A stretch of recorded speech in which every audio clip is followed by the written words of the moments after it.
او کچره دغه ټول خبرو په تناظر کې انسان په زړه کې لږ سوچو کې چې دومره پاکې وینې د دین دپاره قربان شوي دي.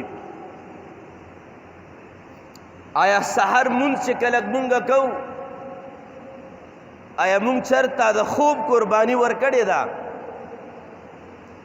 چرته جومات جوړیږي او د الله د دین چې کمې نغمې کم ځای کې ویل کېږي هغه جوړیږي او موږ نه د روپو د پیسو مطالبه وشي نو موږ په جیب کې ورله ماتې پیسې ګورو؟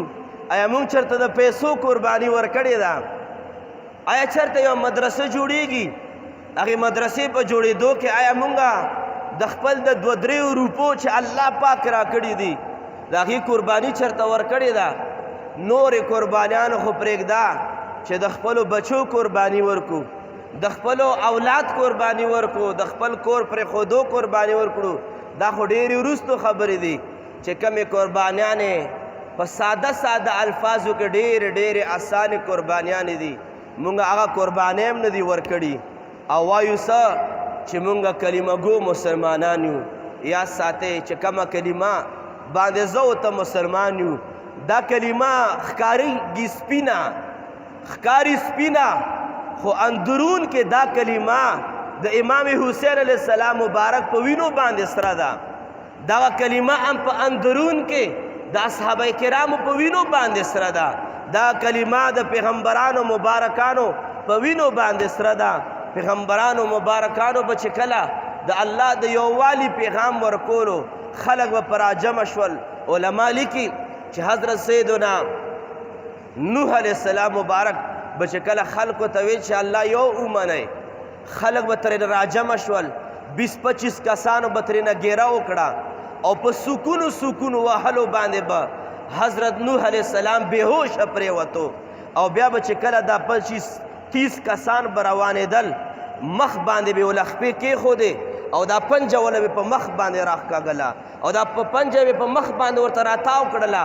چا په سینه باندې راتاو کړه، چا په خېټه باندې، چا په ملا باندې راتاو کړه او هغه تود او تیز نور ته به حضرت نوح علیه السلام بېهوشه په غنټو باندې پروتو چې د دې بېهوشۍ نه به فاقه راغله، سترګې به کلاو شي. نور خلک به ورته ولاړو، هغې نورو خلکو به رامنې کړو، بیا به یې بېهوشه کړو. په ګنټو په ورځو باندې به نوح علیه السلام تود نور ته ګرم نور ته په ریت باندې به پروتو. صرف د یوې خبرې لپاره به قرباني ورکوله چې الله یو دی، زه د الله نبی یم. پیغمبرانو منډې کړل د خپلو خلکو نه، پیغمبر خدای رانیو. حضرت زکریا علیه السلام متعلق راځي، نور پیغمبرانو متعلق راځي چې کله هغې د خپل قوم د ظلم نه منډې کړل یو ونې ته وردننه شو، ونه ورته کلاو شوه، ونې ته وردننه شو، ونې وله پناه ورکړه. خلق تاوېدل چې اوس ونه خو راماتولی نه شو چې دا پیغمبر د ونې نه راوباسو. خلق لاړل او ارې راوړه او د ارې شروع کړه تر دې پورې چې پیغمبر په ونه کې 2 ټوکړې کړو. د هغې پیغمبرانو د وینو خاطر دی چې ما او تا نن کلمې وایو او هغې پیغمبرانو صحابه کرام به وتړل، ټینګ به په رسو باندې وتړل، د اوسپنو ږمنځې به ورته راوړې او د پیغمبرانو صحابه کرامو د سر نه واخله تر خپو پورې چې څومره چمړه وه په بدن باندې، څومره غوښه وه په بدن باندې، د صحابه کرامو د پیغمبرانو د بدنونو نه به په اوسپنو په ږمنځو باندې به خروکې واړول، چمړې به یې ته واړولې او اډوکي به یې پرېښودل، ټولې غوښې به د اوسپنو په ږمنځو باندې کټ کړې. خو لیکن هغوی به بیا هم ویل چې الله یو دی او دا کم چې راغلی نبی دی دا د رب ذوالجلال نبی دی.